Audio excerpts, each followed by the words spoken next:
Oke, halo guys. Di sini adalah video pertama gua di YouTube. Mungkin yang bentuknya storytelling ya. Sebelumnya teman-teman yang memang ya nggak tahu gua di sini, gua sesuai dengan nama YouTube gua dan ya mungkin gue bisa dibilang warga Indonesia biasa tentunya, yang sedikitnya peduli soal pendidikan, politik, dan keadaan-keadaan atau isu-isu yang memang viral atau trending gitu ya di akhir-akhir ini tentunya. Dulu gue pernah memimpin beberapa organisasi di kampus gitu ya, dan basisnya memang mengkritik dominasi kekuasaan gitu, entahkah itu di pihak kampus ataupun di pihak di pihak mahasiswa gitu, karena mahasiswa juga punya possibility untuk abusive atau kita bilang menyalahgunakan wewenang gitu ya. Dan tidak sedikit mahasiswa yang memang juga bisa dibilang brengsek, juga sebaliknya struktur atau dominasi kekuasaan yang memang disepakati, yaitu struktural, entahkah itu fakultas, entahkah itu universitas, memang cenderung being corrupt gitu ya. Power tends to corrupt, absolute power corrupts absolutely. Akhir ini gue mau bahas soal isu-isu yang memang mungkin beberapa bulan kebelakang gitu ya, terutama di bulan Agustus, dan yang paling memprihatinkan bagi gue adalah sampai saat ini dan baru kemarin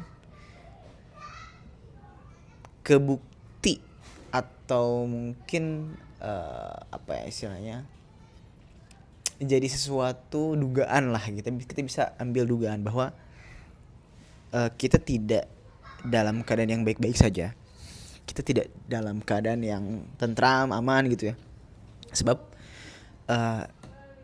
berita yang akhir-akhir ini muncul, yang ini itu dimention di situ bahwa ada tulang belulang yang DNA-nya cocok dengan dua orang yang hilang pada saat aksi Agustus lalu. Yang menjadi hal fundamental yang mau gue bahas di sini adalah, jika memang benar kritik itu tidak dilarang atau kritik itu dibebaskan di dalam negara ini gitu, kenapa banyak orang atau pengkritik, orang-orang kritis gitu ya, yang masih menyimpan kekhawatiran ketika memang mereka mulai untuk kritis lah gitu ya, dan melontarkan kritikan gitu. Teman gue sendiri ada yang sampai dikirimkan ke kediamannya itu kepala babi. Lucu sekali ya, maksudnya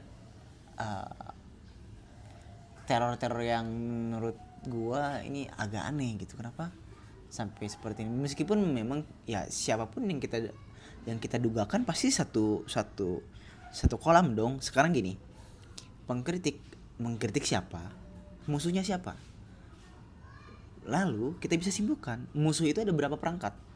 Musuh dari pengkritik itu siapa aja komponennya.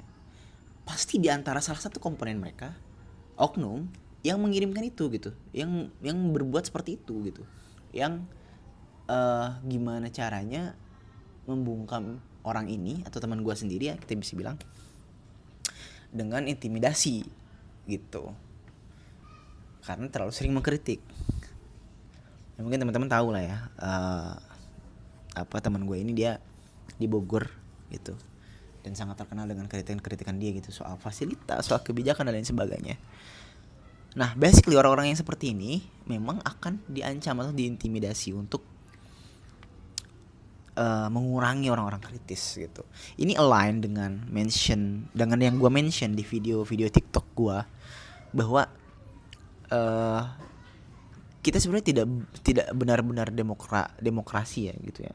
Kita tidak benar-benar hidup di dalam aliran-aliran demokrasi yang kita tahu secara teoritis dan kita tahu secara sejarah gitu. Demokrasi itu seperti apa gitu. Dan beberapa gue menulis juga di beberapa media gitu, di koran dan lain sebagainya. Ini salah satunya itu gue nulis di beberapa media gitu ya, koran gitu ya, kritik-kritik yang demikian, bahwa kita sebetulnya tidak benar-benar hidup di dalam garis demokrasi, bahkan sangat jauh. Kalau misalkan lu adalah pengkritik yang memang masih kecil gitu ya, dalam artian impactnya belum besar, atau mungkin masih skala kota lu, desa lu gitu, pasti ada intimidasi pasti gitu dari penguasa yang merasa kena oleh kritikan lu pada saat itu. Tapi kalau misalnya lu memang yang sudah besar gitu, yang sangat besar gitu, kemungkinan pressure-nya juga sangat besar, atau mungkin bisa sampai ke keluarga lu gitu.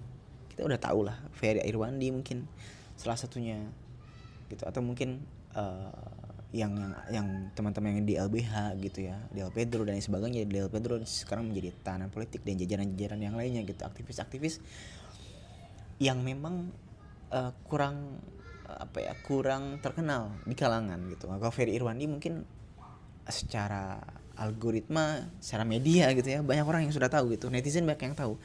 Tapi banyak yang mengabaikan bahwa ketika lu memilih untuk jadi pengkritik, lu harus at least lu punya banyak pengikut gitu ya di sosial media gitu, agar karena agar aman. Karena nggak aman juga sih sedikitnya, gue rasa sih sedikit kasih impact lah ya, karena institusi-institusi ini yang menjaga oknum-oknum ini, kalau misalkan viral mereka akan takut gitu ya. Dan menurut gue ya, kita sama-sama tahu no viral no justice is real. Dan kita pengkritik, kita memang pintar dalam pengkritik itu, dalam mengkritik gitu ya. Tapi apakah kita juga dibekali yang sama pintar juga di dalam menyelami dunia maya? Kan nggak semuanya. Makanya mungkin ini kritik juga kepada para pengkritik gitu ya, bahwa ketika kita mau mengkritik media sosial juga kita harus tamatkan lah gitu. Kita bahasnya tamatkan. Nah, ketika kita mulai mengkritik lebih komprehensif, jangan lupa untuk menyertakan data gitu, data. Dan ya lebih enaknya memang ada bukti, dokumentasi dan lain sebagainya ketika memang kita mau mencoba untuk lebih serius di dalam mengkritik gitu.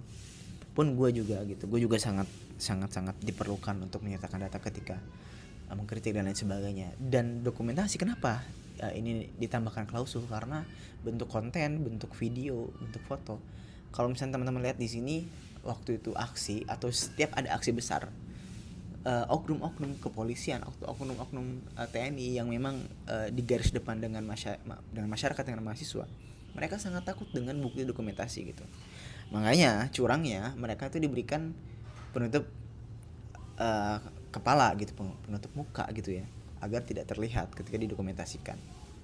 Nah, sedangkan mahasiswa atau masyarakat yang memang juga ikut turun itu tidak aware dengan itu gitu. Tidak, ya kita beranggapan bahwa negara kita tidak akan mungkin melacak kita ke rumah gitu dan memberikan intimidasi kepada ibu ayah kita gitu. Ini yang perlu jadi evaluasi. Nah, balik lagi ke tulang belulang yang ditemukan akibat mereka mengkritik, akibat mereka melawan atau memberontak atas dalil ketidakadilan. Ini yang menjadi trigger gue membuat video ini. Kenapa? Gue ngerasa kayak kita sedikitnya, gue nggak peduli juga siapa yang akan nonton gue gitu, atau berapa yang akan nonton gue. Sedikitnya gue merasa dan uh, apa ya, punya keresahan bahwa gue punya pemahaman,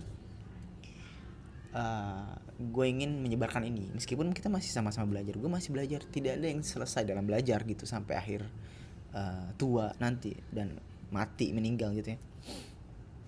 Setidaknya pemahaman ini perlu disebarkan, dimana coba mulai dari kepala kita sendiri, bahwa pemerintah atau negara tidak 100% menjaga hak-hak kita. Bahkan hak-hak kita itu kita sendirilah yang harus memperjuangkan gitu. Banyak sekali oknum yang memang kita bisa bilang kita tidak tahu dari mana gitu. Kita tidak tahu sumbernya dari mana, kita tidak tahu apakah yang ada di depan kita atau bahkan yang menolong kita, yang pura-pura menolong kita gitu. Banyak sekali kasus teman-teman gua atau mungkin circle gua gitu ya, ketika turun aksi gitu, mereka ditolong tapi ternyata dibawa ke barak gitu ya, dibawa ke apa, ke kantor polisi gitu ya, dan ditangkap gitu ya. Kita bahasanya ditangkap karena diduga melakukan tindakan anarkis atau mungkin tindakan lainnya. Jadi gue rasa kita perlu banyak bekal ketika kita mau menjadi pengkritik, atau mungkin terlalu eksklusif ya ketika kita mau meniatkan menjadi pengkritik atau mengkritik sesuatu kebijakan. Just be human being aja gitu ya.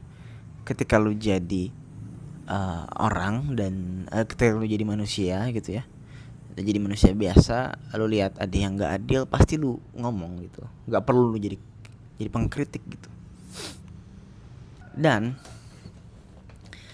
kasus yang terjadi tadi, kita tidak bisa 100% menyimpulkan bahwa memang ada oknum yang sengaja membakar gitu. Karena di kepala kita sepertinya ini terlalu kejam gitu. Sepertinya terlalu, tidak mungkin ada orang yang setega ini gitu membakar manusia lainnya gitu, membakar orang lainnya gitu.